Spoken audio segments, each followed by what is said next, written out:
Bonjours à tous et bonjours à toutes. Vous avez dû remarquer que je ne fais plus de vidéos et la raison n'en est pas mystérieuse. Vous avez en effet remarqué que nous sommes rentrés dans le monde nouveau de l'après la vie d'avant, et qu'aucune vidéo YouTube ne fera comprendre à quiconque ce que quiconque n'a pas déjà compris, notamment depuis le discours de juillet du technoprèse Emmanuel Macron. Pour ce qui est de commettre des lives, les flux d'informations actuels sont trop denses et trop importants à disséquer pour que je perde votre temps à vous faire écouter des brelins.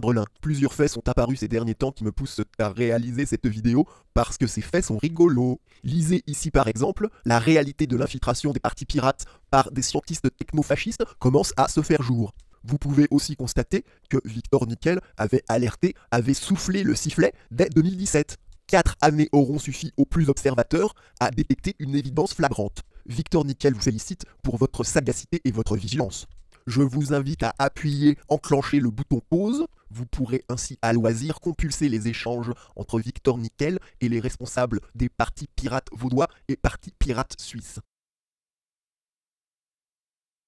Deuxième fait qu'il est rigolo, le tapin de la pharma Igor Orian, soi-disant médecin, disons médecin de papier ou médecin administratif, mais en aucun cas médecin qui respecterait son serment d'Hippocrate, donc pas médecin du tout en fait, ce navrant grouillot plus ou moins malgré lui d'une industrie criminelle, s'émeut sur Twitter de recevoir lui et ses collègues tapins de la pharma des menaces de mort. Visionnons son appel à l'aide. Nouveau coup de gueule ce soir, à la fois pour les vax, les anti-vax, les pro-vax et puis les hommes politiques, du gouvernement ou non du gouvernement. Je soutiens bien évidemment la tribune qui a été faite par tous les médecins non-médecins dans l'Express aujourd'hui, alertant sur les mises en danger et sur les menaces de mort qu'ils avaient pu recevoir. Un exemple, message reçu, c'est grâce à des tas de merde comme toi que je n'ai plus de carte vitale depuis bientôt 2 décennies. Quelque part, les rescapés s'étant autonomisés médicalement doivent remercier les fils de pute de ton espèce. Les victimes, tu les rencontreras avant ta réincarnation en poulet de batterie. Vous noterez tout d'abord qu'il a tronqué la fin de la première phrase pour ne pas lire et que j'ai recouvré la santé, ce qui n'est pas très honnête, mais chez les tapins de la pharma, il est usuel de présenter les faits sous le meilleur angle possible au regard de leur maître. Mais beaucoup plus gênant, si c'est là la pire menace de mort que les tapins de la pharma ont actuellement reçue, si Victor Nickel, aka Jean-Baptiste Rochet, est le pire menaceur de mort de ces tapins de la pharma, alors leur dossier ne pèse pas bien lourd. Petite explication de texte, les victimes s'opposent aux rescapés. Les rescapés sont vivants, les victimes, elles, sont décédées. Où donc un Igor Orian encore vivant pourrait-il rencontrer des gens morts? Il ne peut les rencontrer que dans l'au-delà, ce qui suppose qu'il soit lui-même déjà décédé. Les victimes, tu les rencontreras avant ta réincarnation en poulet de batterie, et à comprendre de la façon suivante. Dans l'au-delà, Igor Orian, tu croiseras les personnes ayant été victimes de la pharma, ton maître, et elles te tireront les oreilles avant que tu ne te réincarnes en poulet de batterie. Une juste réincarnation pour les créatures de ton espèce, qui justement participent à ce que des cartels industriels criminels traitent les humains comme du bétail, et un matériau humain indifférencié à partir duquel on peut générer du profit sans se soucier d'une quelconque déontologie. Exactement donc comme avec les animaux d'élevage.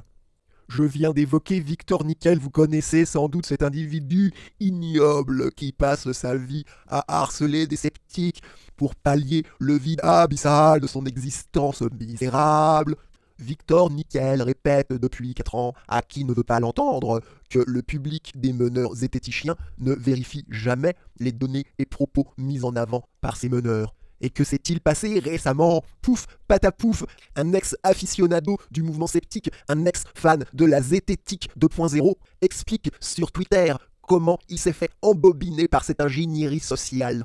Comment on lui a fait croire n'importe quoi sur par exemple le glyphosate ou le nucléaire. Je présente mes excuses à Le Gaulle des Yétis, car il n'est pas impossible qu'à la suite de cette vidéo, ces ex-co-religionnaires tentent de le cancel ou plutôt le supprimer, dirions-nous en français, au prétexte que « regarde tes tweets, donne du matériau, apporte des munitions à Victor Nickel ».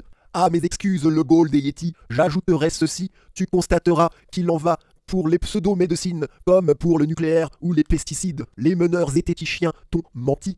Et ceci s'explique assez facilement parce que l'industrie pharmaceutique, tout comme l'industrie agrochimique, déploie une volonté technofasciste de retirer du commerce toute voie thérapeutique ne permettant pas de gros profits sur molécules brevetées, donc molécules de synthèse. Ce qui se passe pour l'hydroxychloroquine, l'ivermectine, est à peu près ce qui s'est passé pour l'homéopathie. Pour sauvegarder les gros profits du gras pharma, il faut absolument faire supprimer tout produit bon marché et concurrent aux siens chers et brevetés.